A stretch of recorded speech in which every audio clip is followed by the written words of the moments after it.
And we are live. Abiola here, and I am the founder of womanifesting.com and the goddess of Paris Miracles and Manifesting Retreat. I am so excited to bring you this divine conversation, which is one in a series of 4. You are going to be meeting a sister of mine that I feel like I know and I haven't even met yet. But we will get into that later. We were going to be sharing in this conversation all about auras and aura readings. This is a conversation that I get a lot, but let me not delay any further. Let's just jump in. Meet Doris de la Sarre. Doris, did I pronounce your last name well? Yeah, so I will, depends if you say it in English or in French, but yeah, Doris de la Sarre, and in French it would be Doris de la Sarre. Ah, well, that sounds much more magnificent, Doris de la Sarre. I'm used to living abroad, and my name is always pronounced in many different ways, and it works. It works anyway. Well, my beautiful goddess sister, I am thrilled about this conversation. For those of you who are watching, Goddess Doris will be a part of the Goddess of Paris Miracles and Manifesting Retreat 2019. And so before we jump in with auras, Goddess Doris, you were sharing with me before we started about the timing of me connecting with you and the fact that this is a manifestation retreat. Please share that wonderful story. Okay, I was explaining how I was amazed on the timing and the way you contacted me and how you find me, because I had been living abroad for 17 years and just returned to France. And I was told through channeling that my work was going to change, but I didn't know how. And about a week before you contacted me, I just thought, you know what, it would be great to organize small retreats. So I decided to do one in France for 2-3 days. And then you contacted me. And I was thinking, how are the chances? And usually in my manifestations, since it's all about manifesting, usually people come to me. Sometimes I will do things, but usually it comes. And I was thinking, this is amazing. How can someone from New York who's going to do a retreat in Paris and decide to stay right where I am, seeking someone who speaks English? And I was amazed. I was in awe. And since then, I've been planning also and organizing different retreats, but that's another subject. So it was beautiful. And the fact that you were going to do a manifesting retreat, which is exactly what was happening to me at that time. So thank you, Abiola, and thank you for everyone who's going to come and be part of this manifestation. It's amazing to witness. Thank you so much, my beautiful sister. I got chills because, no matter how long you've been consciously practicing manifestation and being in alignment and tuning in and creating miracles, it's still always fun and surprising and, wild how it all orchestrates, isn't it? Yes, because even when I receive messages, it's always a bit cryptic. You get half, but there's always an element of surprise because you have to do the work. You have to put yourself in alignment, as you said. So they'll give you hints and glimpses, but then the timing is there elements that you have to figure out. Always. And I think that, before we start to talk about auras, I think that it would be really wonderful for you to share how you are able to. One of the questions that I get a lot is that people say, Abiola, you talk about intuition and you talk about receiving guidance and, hearing that guidance and knowing how to proceed. And the number one question around that is people say, how do I know the difference between my inner voice and whether it's guidance or whether it's fear or whether it's hope, like that they want to know, how to discern that. Can you share about that? Yes, of course, because I had that also for a long time. To me, it's when it happens, it's the level of clarity. This is actually what makes the difference, is the moment you do not question if it's coming from you or for someone else. The channeling could come in visions, in knowing, or in hearing. And sometimes it's just looping in my mind over and over again. Or sometimes I will have the intention in my meditation to go somewhere, and I end up going into a complete different direction that I did not intend to. And that's when I know that it's not me creating or trying to find out, or trying, wanting to know, to satisfy some kind of insecurity or fears. I'm just sent into a complete different direction, and the scenario plays on its own. And that's when I know it's not me.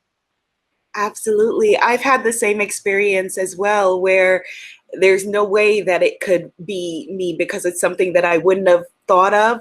Sometimes not even language that I would use, to describe something. Yeah. So please and go. the details, it becomes very detailed. The channeling, either the energy, because it depends again on your senses, which one is the dominant, if you're more of a sentient or audient, or so there is a level of precision. There are the details, the feelings of that energy, the details of the visions. As you just said, you wouldn't be able to imagine and invent and create so many things into such little time. And that's when the channeling is clear. Yeah. Yes, yes. And speaking of clarity, you are bringing your gifts of aura readings to the retreat, which is going to be a divine experience. And I look forward to also having my aura read by you, my sister. Let's share with the audience, first of all, let's start at the beginning. What are auras for people who are wondering?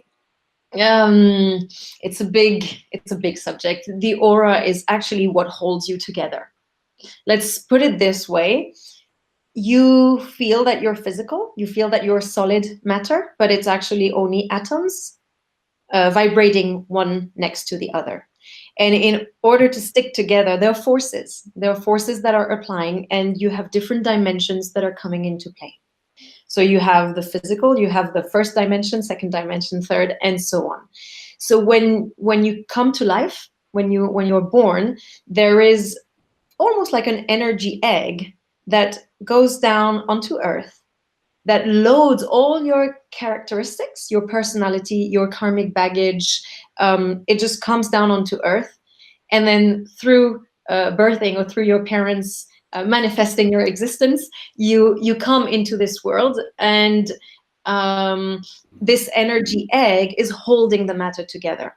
So the aura is your energy field. Okay, it's your programming. It holds the basics of your creation in this life and other worlds, your connections with galactic families, with what you're meant to be working onto this earth, your life purpose. It's holding everything that you need to tap into is held in your aura.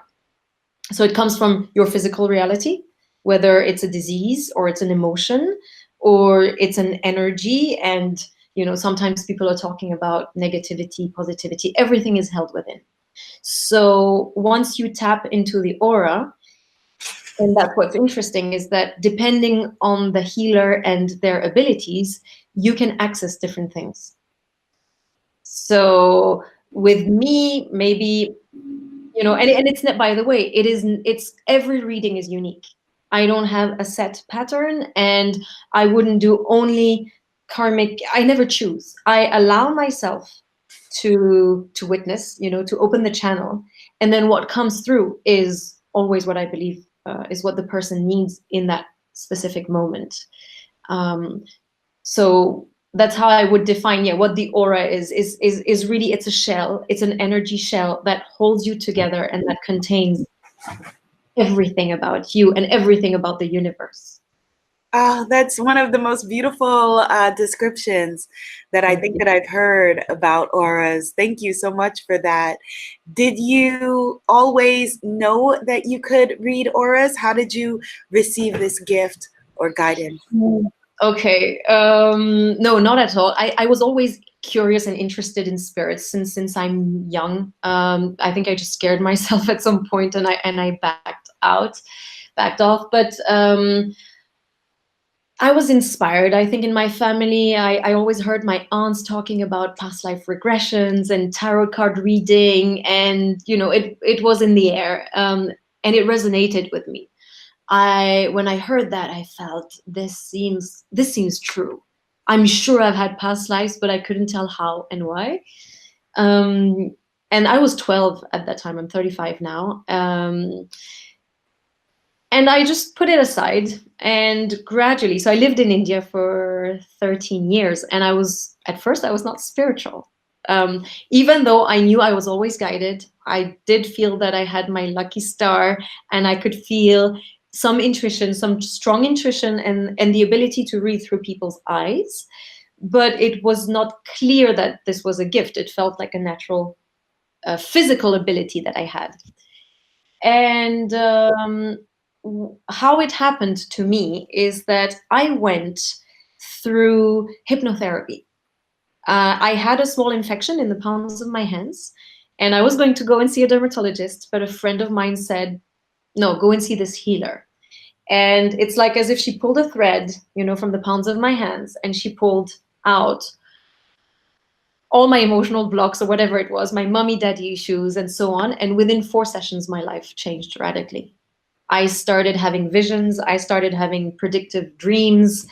And I was seeing some of it. I had, as I told you, in India, I had never meditated. I was not doing yoga or nothing of the modern age, but I was there for business. And through meditation, I started visiting other lives when I was an oracle in Egypt, or I could see myself the way I would heal people in this life. And I thought I was creating it all, that it was wishful thinking. But then I called this woman because I got excited. It felt so fulfilling to me. So I called her, and she said, you've opened your channel and start healing the world. The world needs love. So start. And that was the beginning of my journey 6 years ago now, 6.5 years ago. Oh, that's lovely. That's lovely. And so many of the women who are coming, Goddess Doris, actually, I've been calling you Lightworker Doris. So that's what I will call you to your face, because that's what I've been calling you behind your back. No, it's great. And even that name, by the way, I was given it by my guides at a time where I had no clue what it meant, so that was another thing. I was almost even disappointed at that time. A light worker seemed very hippie, like, let's run naked in the fields. And I was thinking, am I? What does that mean? And it took me a year to understand and embrace it. And even now, it's making more and more sense every day to be a light worker. Oh, wow. Well, one of the wonderful things is that most of the women who are attracted to my retreats are our sisterhood, our tribe, they are all, for the most part, fellow seekers and light workers, healers, coaches, givers, empaths. And so some of the women, if not all, that you are working with will be hoping for an experience similar to the one that you had with your mentor, where she was able to help you to open your channels. Do you believe that, and this will be our last question in this part of the series, do you believe that everyone can read auras? And if someone is watching this and they would like to begin, what do you recommend? Okay. I've received some information because we are all loaded with infinite gifts. But in each incarnation, you will have a specific set of gifts. So, and that's the reason why everything is healing. That's why you have crystals, sacred geometry, aromatherapy, naturotherapy, yoga, everything is healing. I do believe that everyone, to one extent, can channel and can read auras, but I think some people may have it more as their life purpose. For some others, in the same way, some people will be more attuned to crystals or stones or scents. But yes, we are all loaded with. We are wired this way. energy is our source, so we all sense energy and it all means something. So up to one extent, it can be clearer, or for some people. Wonderful. And so, because I agree that, it's the same way that some people are clairaudient or clairsentient, we all receive our gifts differently. And it's so magnificent, like how boring it would be if we all had the same exact gifts. And so how do you recommend that someone begin to do materialize? Yeah. It's practice. There's so the way I do is I put my hands within the energy field of a person. So you clear your head. I think the biggest part is going judgment free, not trying to anticipate what's coming, not trying to expect a result, that, oh, maybe the person will want to hear something specific. Is go as blank as you can and request that anything that is meant for the highest and best of the person who needs to receive should be received and channeled, and it will come. And it's practice. One person can start on their own, on themselves, and then on others, but for me it's practice. The one last note, I know it's the last question. For what was very, very interesting is that I seeked for a teacher for that. And there's the saying that when you're ready, or when it's the right timing, the teacher will come. My teacher never came, and I know I am a teacher by nature, but I learned hypnotherapy, I learned sound healing, the aura reading, the light work that I'm doing. Nothing. It was pure practice, daily practice, as many times as possible. And I learned how to read energies and within the bodies and the layers and the colors on my own. So there's nothing best than practice. Beautiful and well said. Well said. I'm looking forward to getting to continue this conversation in the next segment with you. Thank you so much, Lightworker Doris. Thank you so much for you to ask all those questions and to give me the opportunity to share. And please share your website. Let's do that in each segment, even though they will come play with you at the Goddess of Paris retreat. Please share your website. So the website is the-lightwork.com. And on there you can find testimonials, all the services, the workshops. You will have all the information. Wonderful. Yay.